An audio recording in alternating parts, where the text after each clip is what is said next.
Hello guys and welcome back. In this video I will show you how to find USDT BEP20 in Trust Wallet. Let's start this video. So open your Trust Wallet, then write down your password or fingerprint. If you want to add USDT BEP20 on your home page, so as you can see there is no USDT BEP20. So to add it over here, you have to click on this. You have to click on the top right corner of the screen. Then over here you have to search for USDT. Then you will see USDT BNB Smart Chain. Just toggle this on. Then go back and scroll down and you will see USDT BNB Smart Chain.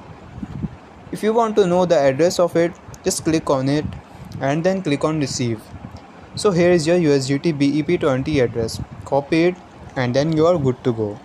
I hope this video will help you. If so, please consider liking this video and subscribe this channel.